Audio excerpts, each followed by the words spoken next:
So, let us put ourselves in the presence of the Lord, no, as we are going to have our 15th Sunday, ordinary time. Ikuha kani sa Ebanghelyo ni Mateo, Kapitulo 13, versikulo 1 ngadto sa 23. Sa ngalan sa Amahan, sa Anak, sa Espiritu Santo. Amen. Langit ng Amahan, amo na pong ihalad kaning gabiuna kanimo para maminaw sa imong mga pulong o magkat-on kami o Ginoo unsa bagay pasabot nimo sa imong ebanghelyo karong tumabot nga Domingo mao ang klase sa kanana ang mga turukan o tamdanan sa mga lisok nga ang usa ka kanang farmer nga nagpugas sa mga lisok. Kanana ang diha sa lapyahan ang Ginoo naglingkod siya, no? And then dagat man eh.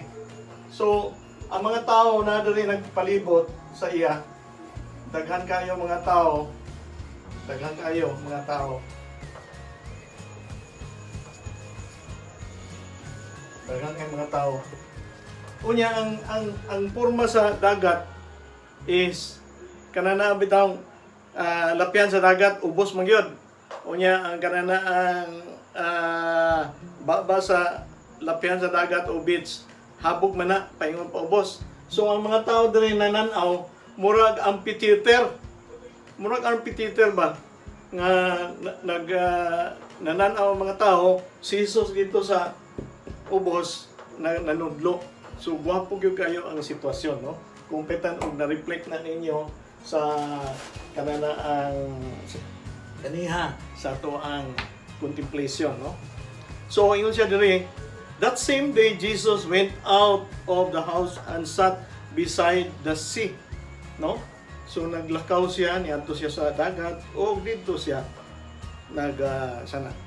naglingkod na siya una, then daghan ang tao dayon nag-inay-inay og anak.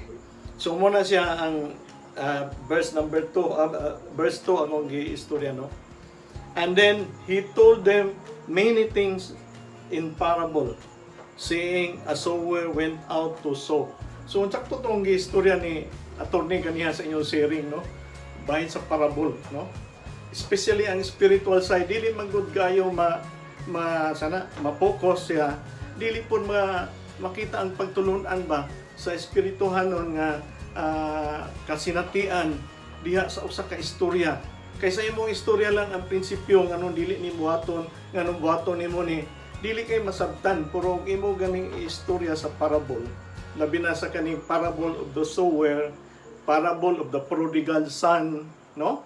So imo ganing istorya sa parable na arabay na ay espirituhanon nga pagtulunan, sayon kayo nato masabtan, no? Kaysa kanang yano lang istorya lang nimo nga mo ni dili nimo buhaton ni kanimo buhaton kinanglan yung ani gyud ka, dili ka kanana ang magtubo nga usa ka Kristiyanon gapaling-paling ka, dili ka focus sa imong panguna, no? So muna siya ang verse 1 to 2. Sa 3 to 9, a farmer went out to sow, no? Nagpugas siya, no? But ang pugas niya ay sabwag. Kabantay ka? Sabwag iyang pugas, no? Na may magpugas nga imuhang itanong yun, tisok yun nimo. O napoy labi na sa humay, itisok man yun nimo. Mote pinakalisod nga pagtanong siguro sa binhi kay itisok yun nimo, no? Nga kuan ka ang nakababad ka sa tubig, gawa sa aplan. But then sa kaniniya siya sabwag, no? Mo na makita ka nga ang uban ko, no, nahulog sa, no? So the seed fell on the path. Unsay path? Agianan. Then the birds came and devoured them. Unsa man ning agianan? Pareha ba sa kuan mga igsoon? Pareha ba sa kahon ba sa kanang kahon bitaw sa humay? Kumayan, di ba na kahon? Unya, unsa man ang kahon niya, di ba na agianan? Di ba? Oh, kung dili ka na siyang kahon kanang magtanom ka magtanom ka og kanang imuhang sili ba karon kamatis, di ba na imong agianan? Di ba? Na imong agianan basa o agian mo na mabantok mo na. Daw bi og sabog ang imong gigamit. Bisag sabog imong gamit, imong gidaruhan, unya na imong agianan, asa man yung pagi nimong kabaw, di na gyud kay agianan nga dalan-dalan. Dayon matraverse man na o magsabwag na ka. Kay mapil man to dalan og sabwag. Mo ni but pasabot ini. Dito ni tugdon ang kanana ang liso sa kanang agianan sa tao, agianan sa mag-umuma, no? Mo na siya, mo but pasabot na. Of course, unsa ang pagtubo? Hindi ko siya katubo. Di ba? Kay bantok na gud. Nayo sa pagyod like for example magbuhat kag kahon sa humay. Imo magyunang, di ba? Kinamuton yun na nimo, kampang-kampangon yun nimo para mugahi. Di ba?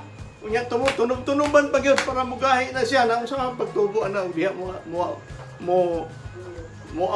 kuan matunong og sabwag, no?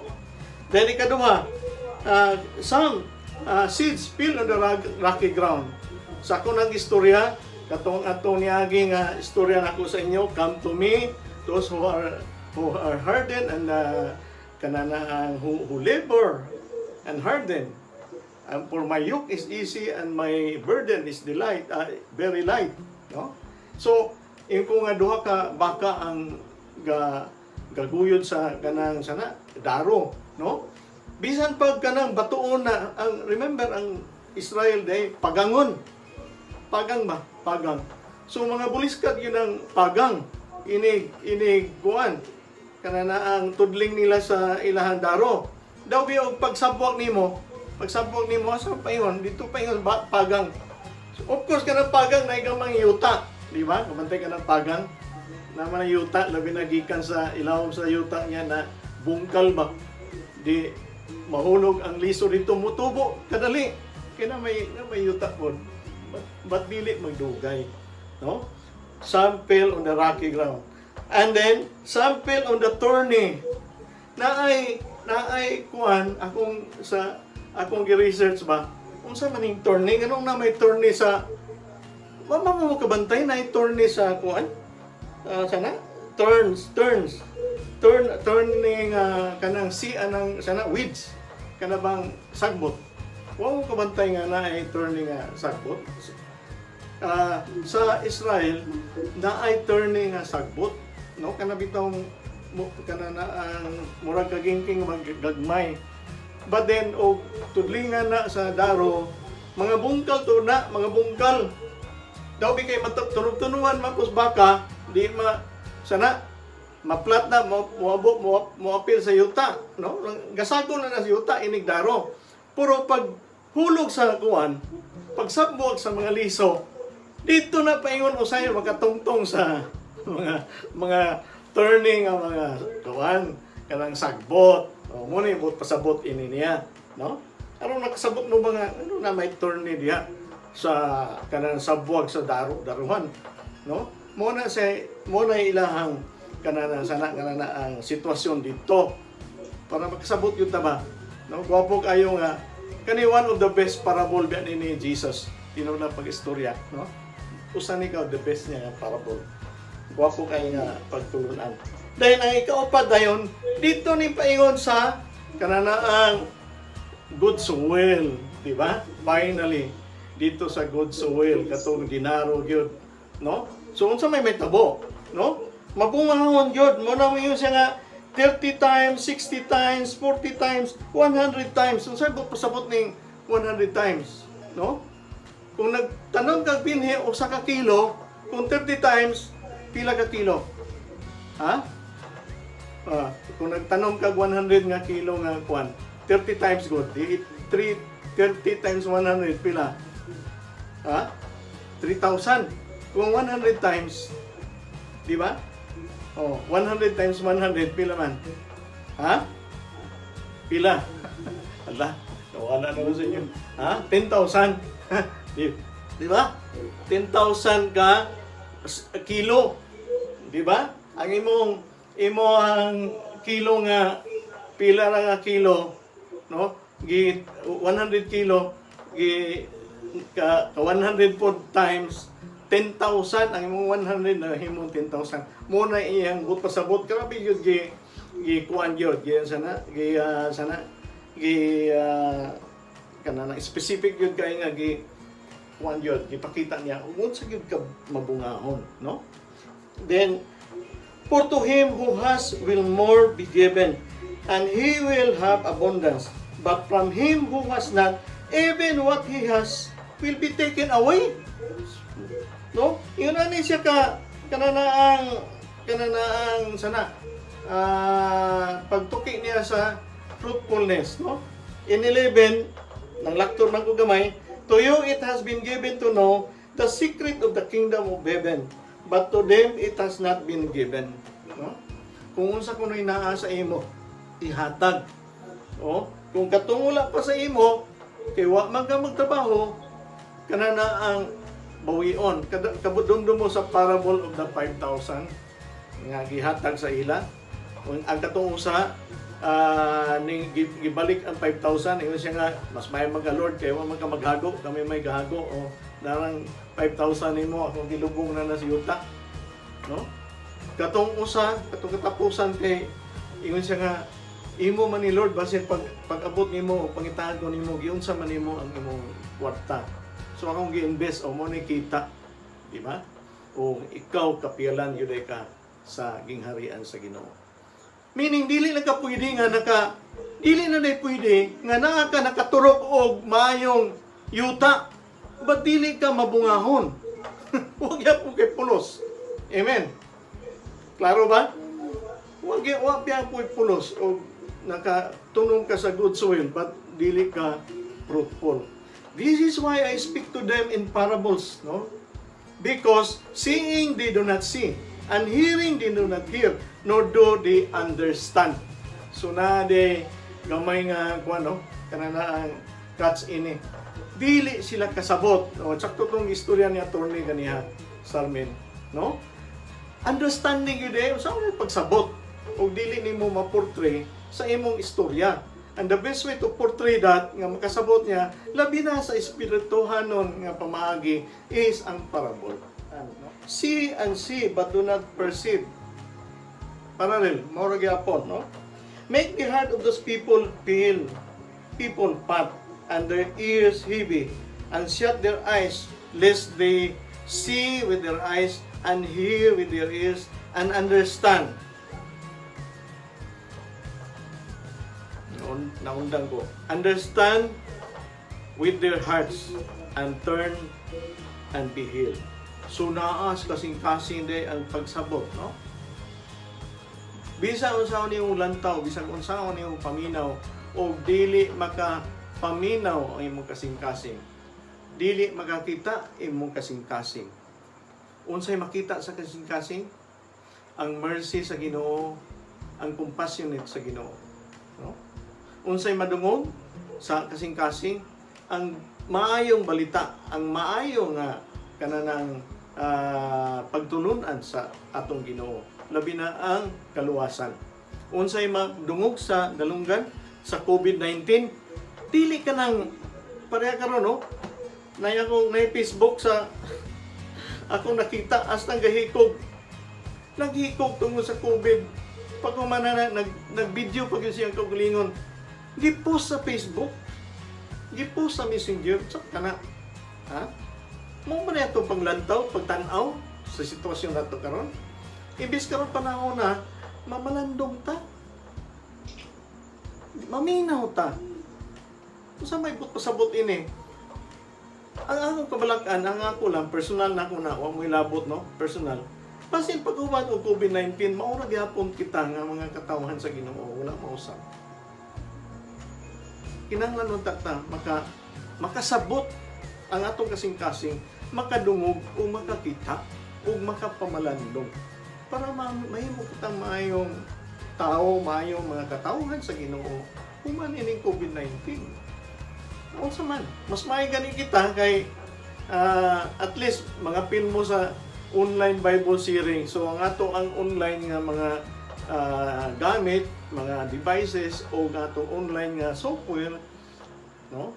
Atong gigamit sa pagtuon pamalandong, no? So, naako na 4 classes of seeds, no? Mao ni ang iyang hubad ni Kristo. Sa verse 18, seed sown on the path, no? Full acceptance of the gospel, the evil, ang kananang dautan, dali ra gyud kaayo, iyang gi-snatch away ang kananaang nadunggan nga pulong sa Ginoo, no? So, muna siya ang kananaang katong seed nga nahulog diha sa kananaang pathway, no? Gahi magugay pod, di man gid siya ngayon yun nga matamnan to siya, no? Ato lang i-summarize, no? And then verse 20 and 21, seed on the rocky ground, no? Muna ang second class na seed, no? Opportunist. Opportunista kayo, no? Kanang niyang seed on the rocky ground nga naman. Naa siya sa ground but grabe niyang paningkamot yun, no? Grabe niyang paningkamot but wala mo sunog ang iyang kananaang pulong sa Ginoo, siyang kasing-kasing. Instant lang ang iyang kalipay. Pag humana na, wala dayon, no? Gwapo man po ni nga palandungan nato. Kay initially, diha biyata na hulog sa pathway. Diha biyata na hulog sa kananaang sitaw ini rocky ground. Diha biyata na hulog diha sa kaniniang among the thorns, no? The third class. But hears and accept the word of God easily, but distracted. Kaya nga naman, distracted sa kahilayan, distracted sa barkada, distracted sa wealth, distracted sa ilang garbo, distracted sa mga kanana uban-uban nga mga tawhanon nga opportunity sa ato ang palibot, no? So, verse 23, very rich soil. Ang rich nga soil, hinaot paunta nga makadungog sila, makasabot sila, o makaperform. Kay bisan tuod na ka sa rich nga soil, but wala ka kadungog. But kulang imong pagsabot, no? O in action, wala imong ginabuhat. Mas may patong nangahulog sa rocky ground, sa turns, o sa pathway, kaya naning kamot pa. Kay balo siya nga pathway magko, nahulog. Nagsugod ko nga grabe yun ang ako ang kinabuhi. Walay Ginoo. Apan, nung sa'y naitabo, ang ihang awareness nga yung ana siya, mo'y nakapaduol niya sa Ginoo. Ang awareness niya nga nga siya sa rocky ground, mo'y nakapaduol niya sa Ginoo. He humbled himself and turned to the Lord. Lord, ingon ani ko, Lord, tabangi ko. No? Ang katuntuan na sa thorny grounds, mo gyapon. Mo na siya nga, kaninian siya nga panag-ingnan, depende o asa ka ng butang. Gani sa inyohang kananaang question gani ha, what do you feel? Asa ka nahulog karon? Or nahulog ka sa kanang rich soil sa una, but nabatuon na magkakaroon, no? Mura na nabantok na ang imuhang rich soil. Something like that. But how to remedy it? Saan pag-remedy na to? Kasi itong buhaton, katong kaugalingon. I don't think so nga kita tanan nasa rich soil. Di ba? I don't think so at this time. Ha? May ka nga, we started a very rich soil. But karon panahon na I don't know. Di ba? Tingnan na lang ta, we should humble ourselves. Nga mo angkon lang kita, no? So, muna siya. And then the parable tells us 3 aspects of kanang persevering faith, no? Kanang naagog ka sa kanang nga kahimtang o kung sa ka nga unsa nga klase nga seed. So kinahanglan na kay pagtuo. Ang nagpahipi diyan na para makasabot ka, para makapaminaw ka, o para na imong buhaton sa imong kaugalingon is ang imong pagtuo, no? So, meaning, kaning siya persevering faith, kinahanglan nga makasabot ka o makapaminaw ka sa to para mabungahon ka. So, tama na siguro ko, ana, no? So, sa upat ka kanana ang klase nga seed nga nahulog bisag asa, para sa ako walay diferensya. Kaya nga naman ang tao, wala man ta nagsugod nga naata sa Dios tanan. Although ang grasya sa Ginoo gihatag kanato tanan, equal nga kita naay kaluwasan. But wala kita gipakanak nga puro na kita Kristiyanos o mga Kristiyanos ng mga ginikanan. Ang uban nasa natao-taon sa kanang mga marginalized nga wa kaila Ginoo. Ang ilang nailhan lang o magkakaon sila katulo sa usa ka adlaw o kaduha. So ang uban sa mayong kahimtang. Ang uban na mga professional but dili ka panimba. Nahulog ta bisag asa. And then walay kalainan. The most important is naakitay wisdom gikan sa Ginoo para kita matabangan kay mao ni ang usa ka giya sa Ginoo nga importante kayo nga wala nato mabantay. No? In the Old Testament, wisdom is the fear of the Lord is the beginning of wisdom. In the New Testament, wisdom is the way of the cross, the goal of the cross, the purpose of the cross, or the purpose of our life, salvation or redemption of our sinfulness, and the promised eternal life. Salamat kaayo mga igsoon o mayong gabi sa tanan. Sa ngalan sa Amahan, sa Anak, sa Espiritu Santo, langit ng Amahan, salamat kay sa imong gihatag nga kagayunan. Labi na sa kaalam nga imong gipaambit ka namong tanan nga kami katuon. Wala gyud mahimo o wala ikaw o Ginoo. Ginoo, salamat kayo sa kaalam, sa wisdom nga imong gihatag ka namo. Walay kalainan diay ang katong mga liso bisag asa. Otherwise, ug makaingon ka nga liso ko nga naa sa Rocky Road, wa na gyud koy. Kana na ang paglaom diay Lord, but karon nasabtan namo bisag asa ka mahulog day na ay paglaom. Kaning tanan ang mong gipangayo pinaagi sa pagpangama ni Santa Maria nga Birhen, nagauban ka namo kanunay sa among panahon nining kinabuhi. Glory be to the Father and to the Son and to the Holy Spirit. As it was in the beginning, is now, and ever shall be, world without end. In the name of the Father, Son, Holy Spirit. Amen. Pakpakan na to ang tanan.